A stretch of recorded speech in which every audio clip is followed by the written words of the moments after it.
Je vous dis qu'on analysera la situation. La démission d'un président, c'est une démission qui est une décision personnelle. Bien sûr, si j'étais mis en minorité par l'Assemblée fédérale, là, il n'y aurait pas à réfléchir. Ouais. Mais ce n'est pas dans ma nature d'abandonner le navire en perdition. Je crois que j'ai encore quelque chose à faire, ne serait-ce que pour essayer de le remettre à flot, avec Laurent, qui, je le répète, est mon choix et qui a été confirmé par le Conseil fédéral bientôt, avec toute l'amitié et la considération que j'ai pour lui. Je crois que je vais lui mettre le pied à l'étrier. Et après nous verrons. Il y a des présidents, ils ne sont pas éternels. Ouais. Et je ferai mon mea culpa comme les autres, j'espère. Là, il nous a annoncé déjà que, de toute façon, ce n'était pas encore officiel. Il nous a annoncé Laurent Blanc. Tu écoutes bien, oui. Je mettrai à l'étrier Laurent Blanc. Non, mais c'est-à-dire qu'il va le mettre, c'est-à-dire qu'il va s'en occuper.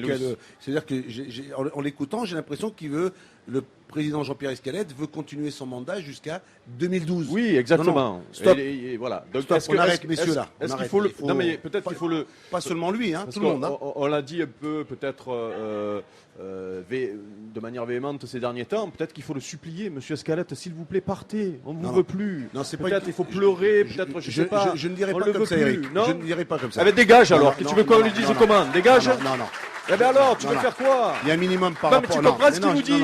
Il nous dit que cet homme qui nous a menés dans cette situation va remettre le football français dans le droit chemin. Non, Eric, je vais t'expliquer tout simplement. Il y a des manières, c'est-à-dire qu'il n'a pas été le seul. Jean-François peut te le dire. Non. Le premier, au moins lui, le premier, Louis. Je suis d'accord, il y a un conseil fédéral qui va se réunir. Jean-François, il sait très bien comment ça se passe au niveau de la fédération. Et à ce moment-là, devant son conseil fédéral, ils auront l'occasion, entre tous, parce qu'ils ne sont pas 2 ou 3, ils sont entre 25 à 30 membres. Si on les laisse faire, non, ils passent pas, ils peuvent pas passer en force. Là, c'est fini. Je pense pas que là, Jean-François peut te le dire. Je crois qu'il y aura quand même des décisions qui vont tomber quand même. Jean-François Lamour, on rappelle que vous êtes ancien ministre des Sports. Est-ce que Jean-Pierre Escalette doit démissionner? Enfin, il doit. Déjà, il n'est pas obligé de le faire. Premièrement, deuxièmement, je pense qu'il en a ras le pompon. Ouais. Donc, il se pose vraiment la question. Moi, j'ai cru comprendre là dans son propos qu'il irait peut-être pas jusqu'en 2013. C'est pas 2012, oui, ça. C'est 2013 élections. Jusqu'en 2012. Non, 2013. Ah oui, les élections, elles ont lieu après les Jeux Olympiques, entre la fin des Jeux, et la fin 2012, début 2013.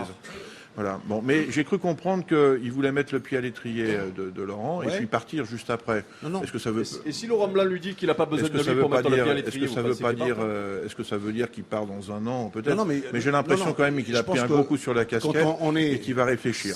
La deuxième des choses, c'est que Roselyne Bachelot l'a dit, on ne va pas en rester là sur l'organisation et la gouvernance de la fédération. Si les règles changent, lui, il pourra, je pense, très difficilement s'adapter à cette situation.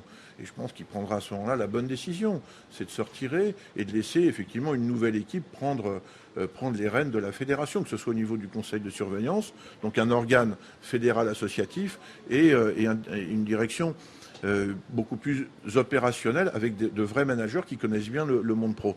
Mais je dis à Éric Dimeco, je lui dis une chose, les gens qui ont élu Escalette, c'est des gens qui vous ont formé les uns les autres. C'est-à-dire, c'est des gens qui... Oui, non, mais on le sait, ça. Voilà, c'est des gens qui sont sur le terrain. On vient donc, quelque part, ces gens-là... amateur, hein. Non, mais c'est bien ce que je suis en train de te dire. Mais c'est ces gens-là qui ont élu Escalette et Simonet avant, et Fournet Fayard, etc. On n'oublie pas. Donc, je ne peux pas entendre ça. Je ne peux pas laisser passer ça. Ce que je veux dire, pour conclure là-dessus... Eric, tu répondras après. Ce que je veux dire pour conclure là-dessus, c'est que c'est un système qui est à bout de souffle. Ce n'est pas les hommes qui sont en question, c'est un système qui est à bout de souffle, un système d'organisation de la Fédé qui est à bout de souffle. Et c'est ça qu'il faut changer. Voilà. Parce que je pense que Simonet, avant, il aurait fait à peu près les mêmes choses qu'a fait Escalette, parce que il était coincé entre un monde amateur qui est loin des préoccupations du monde pro et un monde pro qui, finalement, se cache derrière le monde amateur, cache derrière le monde amateur pour prendre des décisions qui ne sont pas bonnes pour l'équipe de France. Je ne peux pas laisser passer ça parce que là, M. Lamour est en train de nous expliquer que le mode de gouvernance de la Fédération française de football est un mode démocratique. Alors qu'on connaît pour les 5 générations à venir les futurs présidents de la Fédé. Ne nous dites pas que c'est les gens qui nous ont formés qui votent pour M. Escalette. C'est ses amis qui sont dans le sérail depuis des années, qui font du lobbying et qui élisent ces gens-là. Ne nous faites pas croire que le petit licencié que j'étais quand je jouais dans mon Vaucluse natal pouvait. Oui, mais le président du club a des intérêts à voter pour le président de la Ligue parce qu'il le fait manger, qui va voter pour le président de la Fédé parce qu'il le fait manger. C'est pas comme ça que ça marche? Non, c'est pas comme ça. Je suis désolé. Alors, je pensais que vous étiez un ancien sportif et que vous aviez encore des trucs, mais vous êtes un vrai politique maintenant, c'est tout. Je suis désolé, je suis déçu d'ailleurs. Et le message que j'aimerais faire, et en plus je suis de votre parti, vous le savez, peut-être que j'ai fait 13 ans de politique avec Jean-Claude Gaudin à Marseille. Donc je suis déçu qu'un ancien sportif parle encore comme ça. Mais Jean-Claude Gaudin, je suis désolé, il est élu exactement de la même manière, c'est-à-dire qu'il fait de la politique. S'il essaie de créer, il fait un consensus. Il se présente au suffrage universel devant tous les Marseillais. Et n'importe qui peut voter pour lui. Pour la Fédé, personne ne peut voter. Tous les gens messieurs, on s'égare. On s'égare pas là, c'est important. Et dernier message que vous pouvez faire passer aux politiques, est-ce que vous pouvez leur faire passer, parce que vous avez des grandes fonctions dans le monde politique, est-ce que moi j'en ai, excuse-moi Louise, mais j'en ai un peu marre des gens qui donnent des leçons en permanence. Non, je donne pas de leçons. Qui finalement ne passent leur temps qu'à analyser, observer et critiquer. J'ai déjà été actif dans le football et ailleurs que dans le football. Et moi, quand j'ai fait de la politique à l'époque, on m'a pas mis dessus en haut. Faut surtout travailler dans les quartiers. S'il vous plaît. On a tous fait ça. Éric, Jean-François Lamour, je vous propose d'écouter tout de suite Aimé Jacquet, la réaction